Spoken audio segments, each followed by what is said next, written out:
So the Chicago Bears are 0-2 to start the regular season, and well, a lot of people are asking questions about this Bears team. Now, it is only week 2, and things can very much turn around, or things can very much get a lot worse from here, but the biggest question being asked is, well, is Justin Fields the franchise guy for the Chicago Bears? Fields is entering year 3 of being an NFL quarterback, and in 2 games, there's been a lot more question marks than exclamation points. In today's video, we're going to take a look at Justin Fields and his woes, and see if they are truly on him as a quarterback, his offense, or just the pieces around him, and really whether or not this should be really panic mode for the Chicago Bears, even though it's in 2 games, and if he can succeed as a starter. Without further ado, let's get right into it. Justin Fields was drafted with the 11th overall pick by the Chicago Bears in the 2021 NFL Draft out of Ohio State. Justin Fields had actually started his collegiate career at Georgia, only playing in 12 games his freshman year, where he was named to the SEC All-Freshman team. Transferred to Ohio State his sophomore year after losing a quarterback battle in Georgia. In Fields' first season with the Buckeyes, he led them to the Big Ten championship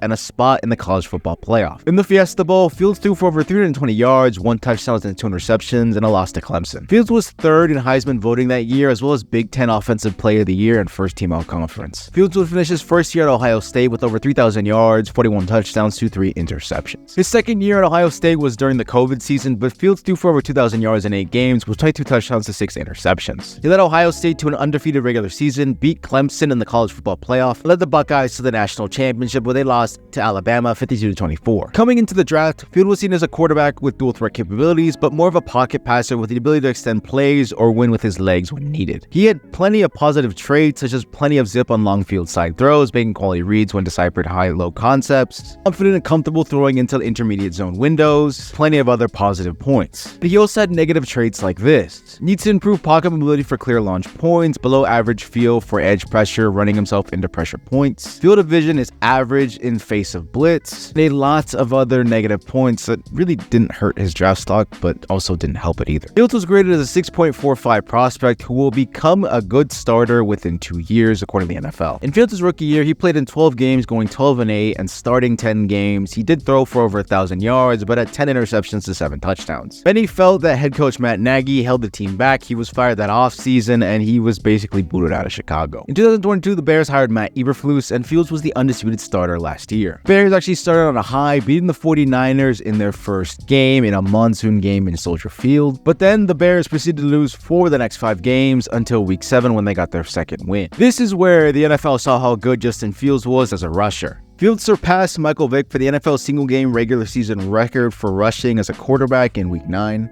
He also became the first player to have 3 touchdown passes and rush for at least 150 yards in the same game. He then became the first NFL quarterback to rush for over 140 yards in consecutive games and the first in the Super Bowl era to have multiple rushing touchdowns and over 60 yards. The Bears were still losing despite all of that. Fields continued to become a record setter, becoming the first quarterback in the Super Bowl era to rush for a touchdown in 6 consecutive games against the Packers. But Fields and the Bears would not win another game in 2022 after their week 7 victory, dropping the team to a league worst 3-14 record. Fields would finish that season going 3-12, over 2,000 yards, 17 touchdowns to 11 interceptions as a passer. Fields finished his second season with 1,143 rushing yards, making him the 3rd NFL quarterback to Vick and Lamar Jackson to rush for over 1,000 yards in a season. However, he also led the leagues in sacks taken at 55 and fumbles at 16. Heading into year 3, the Bears were set to take a massive leap forward as they had splurged in free agency and finally got their number 1 pass catcher in this offense. DJ Moore had been traded from the Carolina Panthers for the first overall pick to the Bears, and he had been a reliable option with any quarterback in Carolina. Expected with the acquisition of Moore that Justin Fields would take a massive step in year 3. In the Bears' first game against the Packers, though, many felt that Fields was playing almost scared and conservative against them,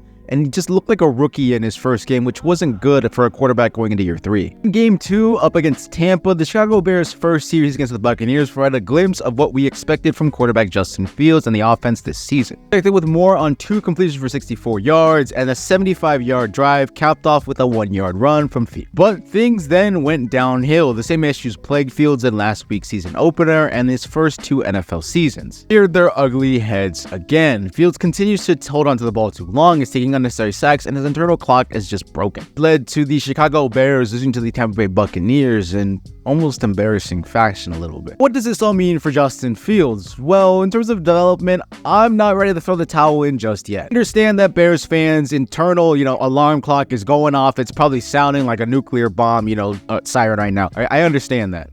Justin Fields has done some things where you kind of think about, what are you doing? Watching the highlights for the Buccaneers game, there were some times he should have thrown the ball when he was holding onto it too much. I completely agree with that. Completely agree. In year 3, he shouldn't be having these problems, but he still is, which means that he needs to get them out. He then points to the fact that the team still has to develop him. He's not done yet developing, you know what I mean? Maybe that's to a point that the pieces around him are not good enough. His offensive line has not looked great these last 2 games. Defensive pressure looked okay. The linebacker core looked alright. The secondary has not looked good whatsoever these last 2 games. Yeah, of course, Fields has some ironing to blow out, but I think it also has to go into the hands of Luke Getsy here too. Calling is completely vital to a quarterback playing well and developing him right. He's had some really good play calls, but he's also had some really good ones and really bad ones as well that have really hurt Fields. I think Fields is starting to feel the pressure a little bit in terms of he needs to take this year 3 step now instead of waiting till year 4 to do it. I completely still have faith in Justin. I think as a runner, he is great. As a pocket passer, he just does not look good at all. There's some great throws that make you look, wow, that was a great throw, but then he's got some throws that make you question what he's thinking. Frankly, it really is just a roller coaster ride from a quarterback, and I think it is going to continue. Now, that doesn't mean it's a bad thing, but in terms of that, it's almost like the same thing with like Josh Allen or like Dak Prescott. You got to limit how much they really hurt you. Some turn that into how they can help you, because Justin Fields can help you win games. Absolutely. I think athletically, he's great, and I think he's going to be a great quarterback if he's developed right and has the right pieces around him. Besides DJ Moore, Cole Kmet, Darnell Mooney, Chase Claypool, I mean, look, they're great pieces, but I think you can definitely upgrade a little bit more on the wide receiver core. I think you can upgrade in the running back room as well. I know the Bears love Khalil Herbert, but he's looked okay. Roshan Johnson's basically taking his spot already. All in all, I don't think that Matt Eberflus is fully convinced with Luke Getsy as his coordinator right now. Guy in there that can turn this offense around, and I feel like this offense doesn't know what it wants to be. That has to do with Justin Fields making mistakes, but also it has to do with a lot of the play calling and schemes dialed up. Honestly, I'm not ready to throw the Fields towel just in yet. Look, come December, these things still come to be a problem, then absolutely I think I'm going to teeter on a little bit more. Let's look back that he's only played 2 games this season, and this is basically,